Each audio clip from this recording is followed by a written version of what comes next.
Hello everyone, welcome back to our channel. तो हम पढ़ रहे हैं थर्मोडायनेमिक सेकेंड या ऊष्मागतिकीय द्वितीय में हम पढ़ चुके हैं एंट्रोपी और कार्नोट साइकिल। एंट्रोपी में बहुत सारे प्रोसेस देखे हैं और ये हमारा 9th वीडियो है।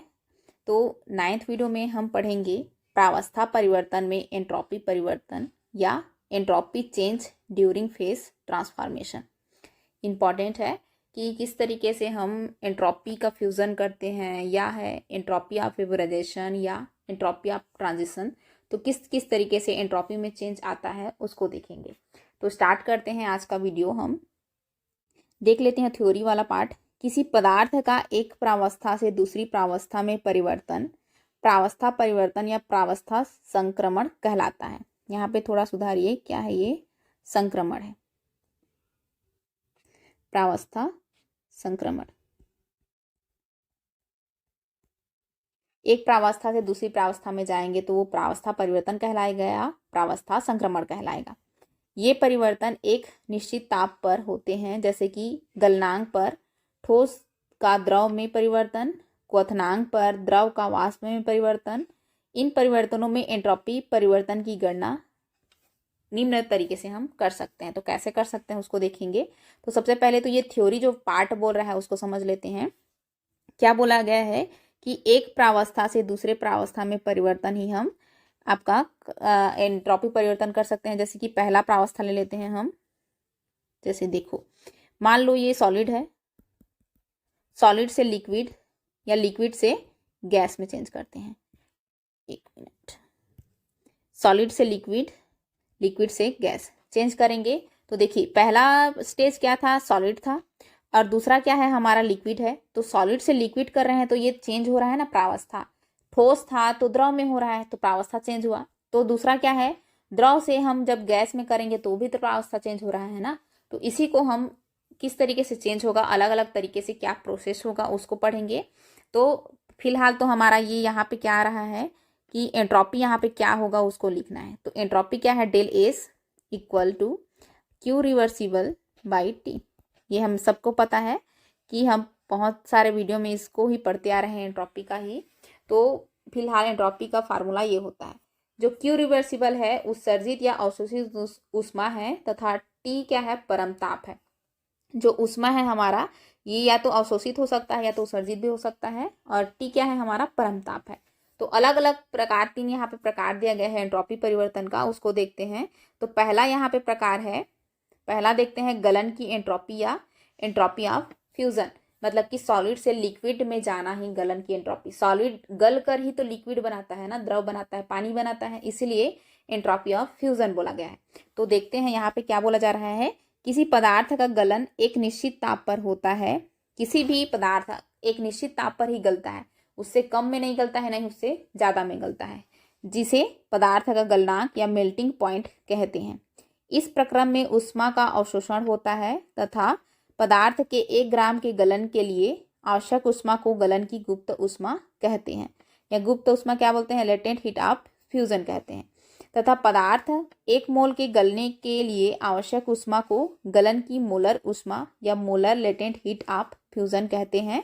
उदाहरण हम ले सकते हैं, 1 मोल बर्फ का जल में गलन इस प्रकार किया जाता है। जैसे कि हम देखते हैं, उदाहरण के लिए एक ले लेते हैं इक्वेशन।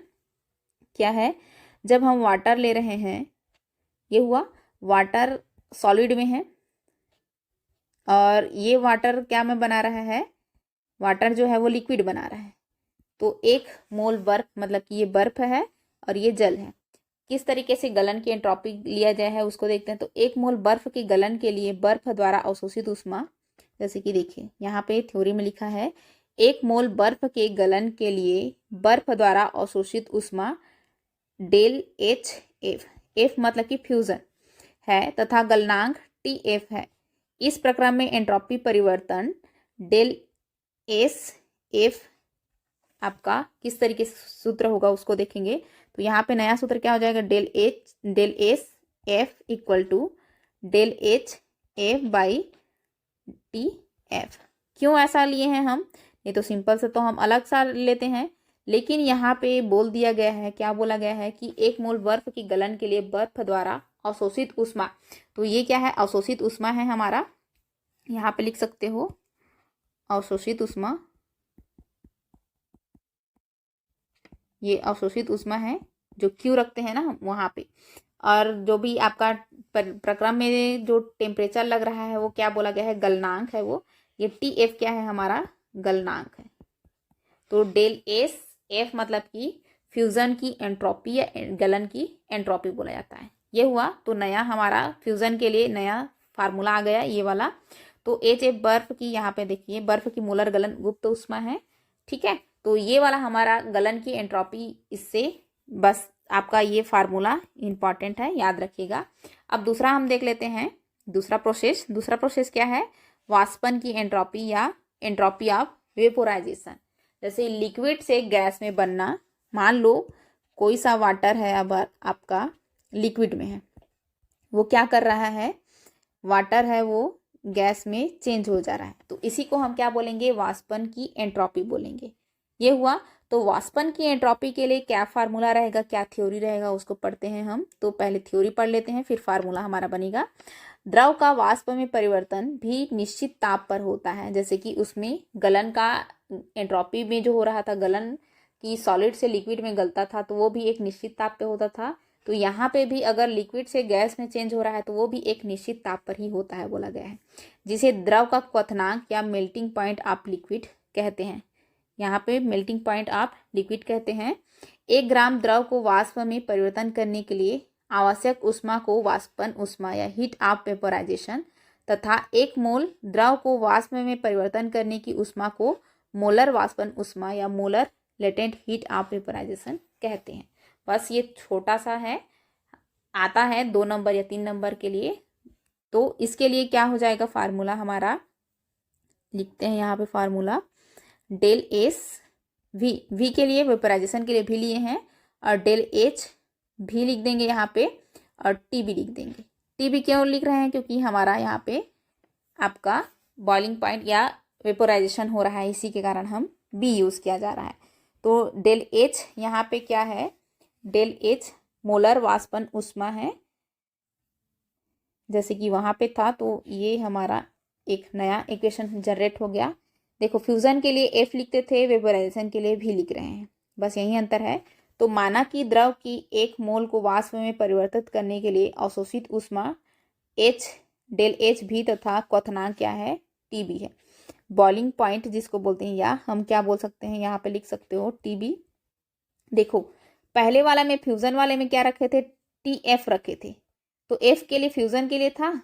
अब आप बोलोगे कि यहाँ पे टी भी क्यों नहीं रख रहे हैं, क्योंकि वेपोराइजेशन के लिए हम तो भी रखते हैं, बट वहाँ पे मेल्टिंग हो रहा था, यहाँ पे क्या हो रहा है, क्वथनांक उसका नोट किया जा रहा है। तो क्वथनांक को किससे डिनोट करते हैं, टी बी से डिनोट करते हैं। इसलिए हमारा जो इक्वेशन आया है उसको टी बी ये वाला ले सकते हैं हम, एच डेल एच भी बाई टी बी। तो वहाँ पे एफ लिखे थे टी एफ, तो यहाँ पे भी आप भी मत लिख देना, टी बी लिख देना, ये थोड़ा सा याद रखिएगा, ठीक है। अब डेल एच भी क्या है, हमारा मोलर वाष्पन ऊष्मा है, पहले ही देख लिए हैं। अब तीसरा प्रोसेस हम पढ़ते हैं। तीसरा प्रोसेस क्या है, संक्रमण की एंट्रोपी या एंट्रोपी ऑफ ट्रांजिशन। देखो अब हम पढ़ चुके गलन और क्या है हमारा वाष्पन। अब संक्रमण क्या है, ना तो हम लिक्विड से गैस में जाते हैं तो संक्रमण होता है, ना ही क्या है। तो संक्रमण क्या होता है, आपका एक क्रिस्टलीय अवस्था का दूसरे क्रिस्टलीय अवस्था में चेंज होता है, मतलब कि सॉलिड से सॉलिड में, लिक्विड से लिक्विड में, गैस से गैस में, थोड़ा सा याद रखने के लिए बोल सकते हैं हम। तो इसका थ्योरी क्या है, किसी पदार्थ की एक क्रिस्टलीय अवस्था का दूसरी क्रिस्टलीय अवस्था में संक्रमण निश्चित ताप पर होता है। हर के लिए आपका, जैसे गलन के लिए, वाष्पन के लिए, संक्रमण के लिए एक निश्चित ताप ही होता है।